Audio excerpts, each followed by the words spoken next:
Hello, this is the NBA Today on YouTube. This is the Extra Bits. Can we cuss on this? No.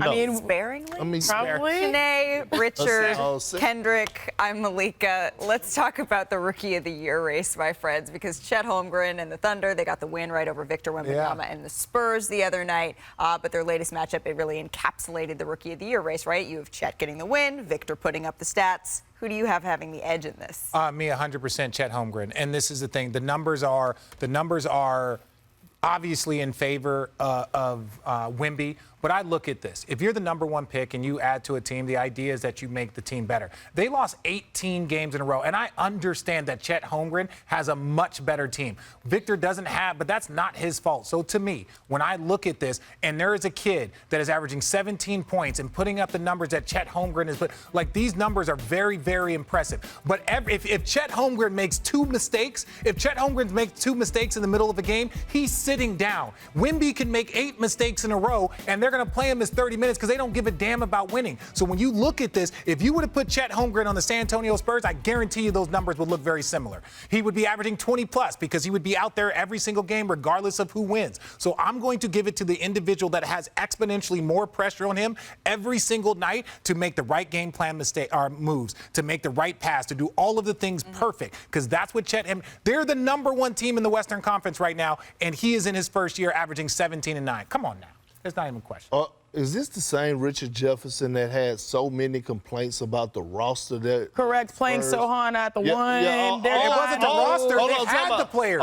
They had the players. They weren't playing the right team. Yeah, but you're faulting Wemby for them choosing to lose? Like, let's just be real. Yes. Right? Like, Victor. Make them win. Like, Victor we could actually be the 4 players surrounded by Victor and have a better record than what Agreed. the Spurs is doing. Agreed.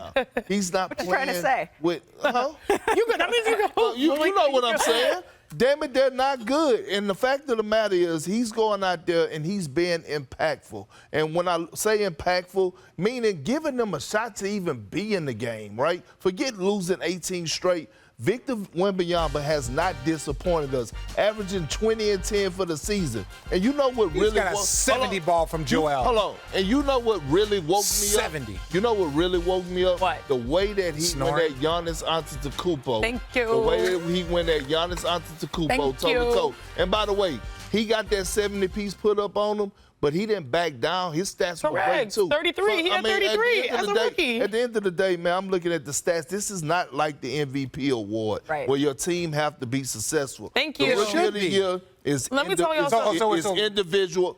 Hush. Yeah, hush. Let me come in with something real quick. We're going to Chiney now. Yes. 10 years ago, reclaiming our a young woman that looked just like me played for the Connecticut Sun, and I promise you, we did not win a lick, but I won Rookie of the Year.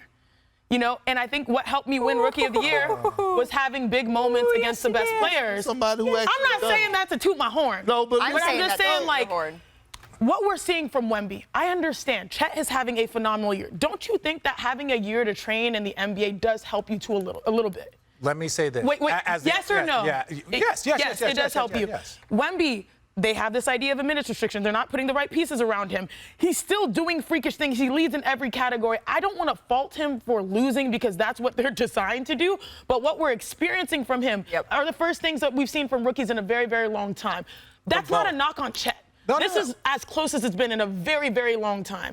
But just the uniqueness of what Wemby brings, the consistency and how he shows up in those big matchups. We talk about those losses because he chooses to embody like what we saw. I've never seen someone block Giannis the way he did. Oh, okay. Well, but I've never seen somebody get 70 ball the way he did either. And he had 33 as a rookie against them. Listen to what I'm going to say. As the only other person on this panel that received Rookie of the Year votes, I understand votes. Okay, I understand. But I was also averaging 10 points a game for a team that went to the Eastern Conference Finals. Yeah. As a rookie, I understand the pressure of when you're a young player and there are grown men looking at you and cussing you out because you didn't make the rotation. Correct. And you don't know where you're trying to figure this out for the first time. So Chet Holmgren trying to figure out, he is part of the reason why they are the number one seed. Yeah. Chet Holmgren is a huge reason. If Chet Holmgren wasn't playing this one, they might be 3rd or 4th. Because of Chet Holmgren's performance has helped elevate them to the number one seed. There's an elevation. That has to count for something. Go ahead, Perk, and then I have a question. You know what, Malika? A lot of people ask me, all the time, That's right? a lie. No, it ain't. It's the truth. A lot of people ask me all the time,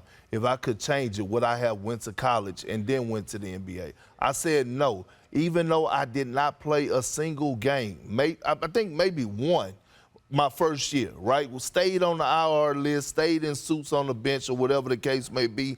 I learned so much of being around the game of basketball in the NBA. Practicing against your teammates. In the NBA, but just observing. Yeah. Being in the film room, knowing how to be a professional. Like, that gives you the slight nod. And no, I see you, Richard, you're begging for more, but we didn't gave you enough talking. No! Like, at the end Not of the done. day, I think it's close. It's not 100% Wemby, and it's not 100% Chet, but I am giving a nod to Wemby as of right now. Okay, really quickly, last thing.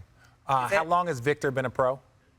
Since he was 15 years old. But did you Chet, see Chet was going to class a year and a half ago. Chet was going to Gonzaga a couple years ago. Well, like okay. having a But school. I This do man think- has been a professional Hang on for 1 second. 6 years. Let me ask you this, Rich. What? If Victor Wembanyama was on the Oklahoma City Thunder and Chet Holmgren was on the San Antonio I think the numbers would look flipped. I think the numbers would But the Spurs would still be losing. I'll tell you what else. I'll tell you what But else. the numbers would look. So we're basing this off of numbers. Richard. I'll tell you what else would look flipped. Backhand. The favorites to win the NBA title. You put Wemby on the. Okay. Are you serious right Look, now? I will say this. Please keep your clothes on. Let me say this. Bro, I feel like are you Richard, you're Victor right would- though. If the Thunder are 1 or 2 in the West, and they have an MVP candidate in Shea, but still a big reason of their success is Chet. He can get the nod for sure That's for all Rookie I'm of the saying. Year. But if you they said finish top 100%. 2, Shea's That's not going it. to be MVP maybe. The circumstances could go in his That's favor. all I'm saying, RJ. You said 100%, like it's 100%. Anytime No, I say it's- something, it's gospel. No, it ain't. What? No, it ain't. It You depends on what definitely Bible you not. reading out of. He said 100%, bro. Well, I can tell Sound you like this, 51. that after the head-to-head matchup, the Rookie of the Year odds, they shifted in Victor Wembanyama's favor despite Yeah. Your efforts. Richard's efforts. Yeah, unfortunately, Chet didn't play in the fourth quarter, or his numbers would have been better because I was whooping their ass. Here's what I know. I know this is going to go back and forth for the rest of the year. As Chiney said, this is one of They the both really tightest built. Rookie of the Year races that we've seen in Why quite they some built time. like, it's funny, looks the like- graphics had to Have you extend seen Flat Stanley? Have you seen Flat Stanley? Like the thing, you know? Oh. All right, that's going to do it for us. NBA Today on YouTube. This is devolved. Richard needs to go. We will see you at 3 o'clock You're welcome. Eastern on ESPN. Thanks so much for spending a Again? little bit We of do the your show day with every us. day? Yeah. Every We day. do. Maybe you don't.